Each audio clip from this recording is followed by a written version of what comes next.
Kailan okay na hindi mo susundin ang magulang mo? Pwede ba yun? Di ba hindi?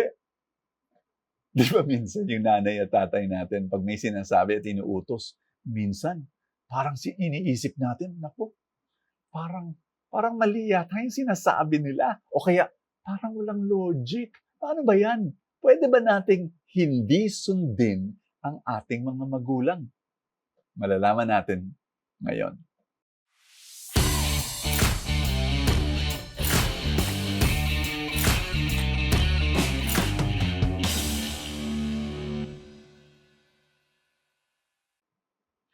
Alam mo, simple lang ang sasabihin ko sa iyo.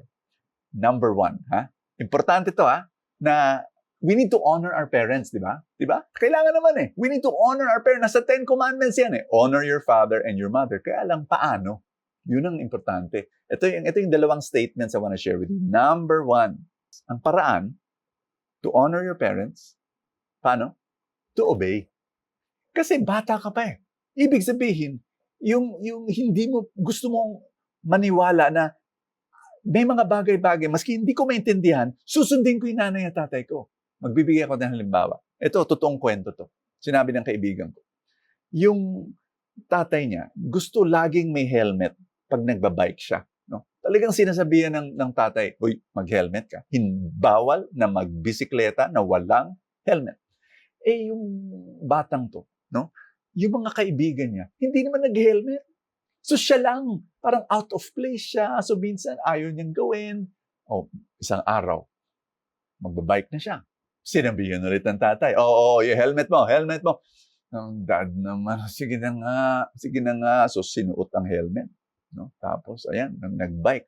Alam mo, pag-bike niya, lost control ng bisikleta. Nahulog siya. Yung pagbagsak niya, yung ulo niya, no, tumama sa isang bato sa sidewalk. Bang! Yung helmet niya, nahati sa dalawa.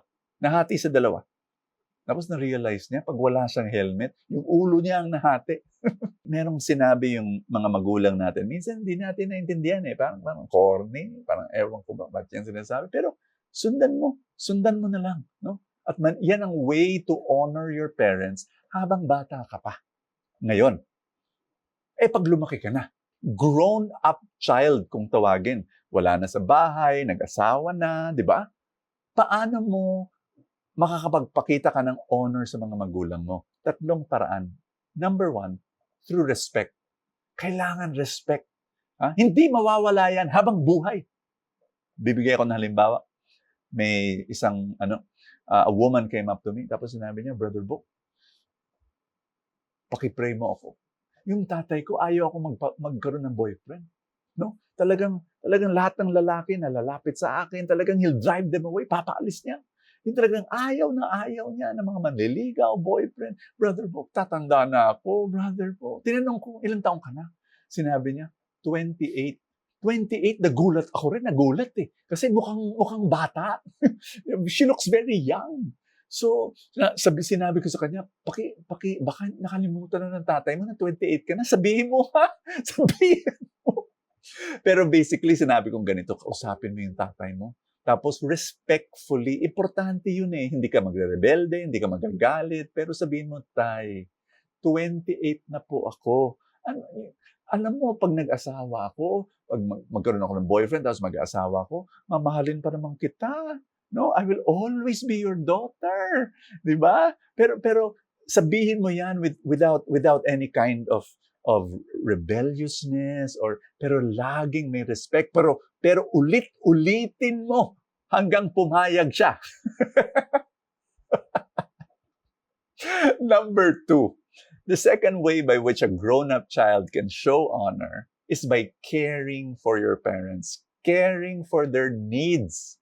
Alam mo, tuwang-tuwa ako nung medyo 70s na yung mga magulang ko. Ako'y nagpapasalamat. God gave me the opportunity to care for them in different ways. No? Respecting them, caring for their needs.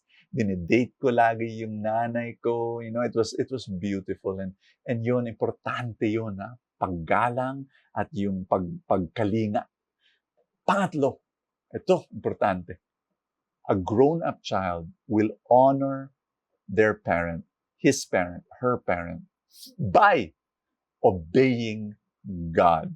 Obeying God. Baka may mga pagkakataon, sinasabi ng magulang mo, ito. Pero in your heart of hearts, sa puso mo, parang sinasabi ng Panginoon, ito, iba. And yun ang ebanghelyo natin ngayon. Ang ebanghelyo natin ngayon, si James at si John sumunod kay Jesus. Tapos iniwan nila ang bangka, ang lubid, pati ang tatay.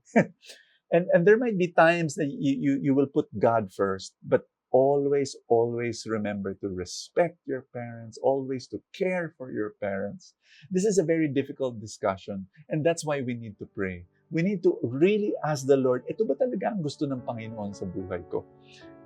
Let's pray in the name of the Father, and of the Son, and of the Holy Spirit. Amen. Panginoon, pinagdadasal ko lahat ng mga magulang namin, na give them wisdom. Lahat ng mga anak, give them wisdom also to be able to honor and love their parents and to care for their parents. Give them, Lord God, more love for their parents. In Jesus' name, amen and amen. In the name of the Father, and of the Son, and of the Holy Spirit, amen. God bless you. Kaibigan, gusto mo ba makatanggap ng full tank Saturday and full tank Sunday? Binibigay natin yan bilang pasasalamat sa mga full tank supporters na sumusuporta sa mission. All you have to do, kung Facebook ang gamit mo, i-click mo yung button below the video, nakalagay support now. Kung YouTube naman ang gamit mo, click the button join kung ang gamit mo ay computer. God bless you. I will see you tomorrow.